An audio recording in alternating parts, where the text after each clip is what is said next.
Thomas worked the night shift at a massive warehouse, a schedule that forced him into a state of permanent exhaustion. Every morning at 6 a.m., he walked home through the quiet streets, passing glowing windows as his town woke up to begin their day. He lived in a one-room apartment with a flickering light bulb and a mattress on the floor. Despite working 12-hour shifts, his lack of education kept him anchored in a role that barely covered his rent. He was trapped in a cycle of high effort and low reward. The breaking point arrived with a 5 a.m. phone call. His mother had collapsed from the physical toll of a lifetime of grueling manual labor. She was in a village clinic, exhausted by the same grinding poverty Thomas was currently repeating. Sitting by her hospital bed, Thomas looked at her wrinkled, overworked hands. He realized he was completely helpless to provide her with better care. His current trajectory offered no way to change her circumstances or his own. He spent every night alert and active, walking 4 miles of warehouse floors. But sheer physical exertion, when applied to a broken system, is a dead end. Hard work alone was not changing the math of his life. On the bus ride back to town, Thomas met Mr. Chun, a successful businessman who owned several shops. Despite his wealth, Mr. Chun was traveling at 6 a.m., reading a book and looking perfectly composed. Mr. Chun explained that the window between 5 a.m. and 7 a.m. provides a rare vacuum. In these 2 hours, the world is silent, all notifications stop, and the brain focuses, a focus impossible during the noise of the day. This diagram represents Thomas's life, a crumbling house with a red void for a foundation. He only patches walls to survive. But look at the calendar. Reclaiming 2 hours daily is 14 hours weekly.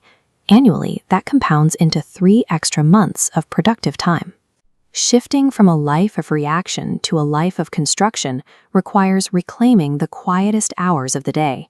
It is the only way to build a future while the present is still demanding your attention. When Thomas's alarm sounded at 5 a.m. the next morning, his body protested. His muscles ached, and his mind created immediate excuses to stay in bed. The first week of the schedule is a period of intense biological resistance. He dedicated the first 60 minutes to learning a high-leverage skill. While the room was still dark, he used his phone to study accounting and Excel formulas. He replaced his usual sleep with the aggressive acquisition of knowledge. The second hour focused on maintenance. He spent 30 minutes walking through his neighborhood to wake up his body, followed by 30 minutes of mental planning. He treated his physical health as the necessary engine for his new career. Protecting this system required a non-negotiable 9 p.m. bedtime. To gain the clarity of the dawn, he had to sacrifice the low-value scrolling and entertainment of the late evening. Most people quit during the first 21 days because the friction feels permanent. Enduring that initial pain is the price of entry for a different life trajectory. By day 21, the friction vanished. Thomas began waking up before his alarm, his internal clock fully synchronized with the 5 a.m. start. The accounting principles that seemed impossible in week 1 began to make sense. His brain was now primed to process complex data analysis during the hour he once spent asleep.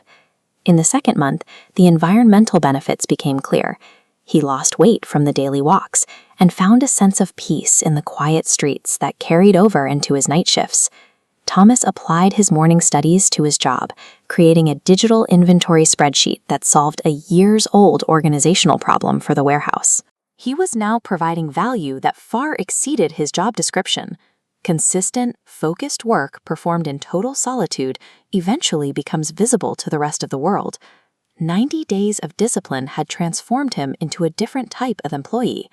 On day 87, Thomas's supervisor reviewed the inventory system.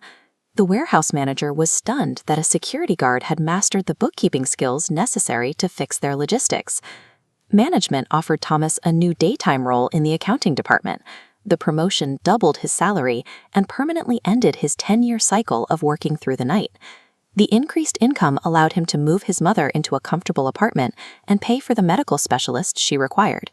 He had successfully built a foundation that could support both of them. Thomas achieved in 90 days what a decade of night shifts couldn't. Targeted, disciplined self-education generates a higher return than raw, undirected physical labor. 1 year later, Thomas is the company's lead accountant. He still wakes at 5 a.m., adhering to a schedule that has become a permanent part of his identity. He uses the dawn hours to master advanced software and study business theory. The time he once used to escape poverty is now spent securing his future. To his coworkers, his early arrival is a mystery. To Thomas, the daily repetition of the 5 a.m. habit is the only thing that sustains the life he built. Choose one skill that would change your income. Set your alarm for exactly 5 a.m. and place your phone across the room and commit to the 90-day arc. The transition to a completely unrecognizable life requires 90 days of showing up when the world is silent. That crucial first hour begins tomorrow morning.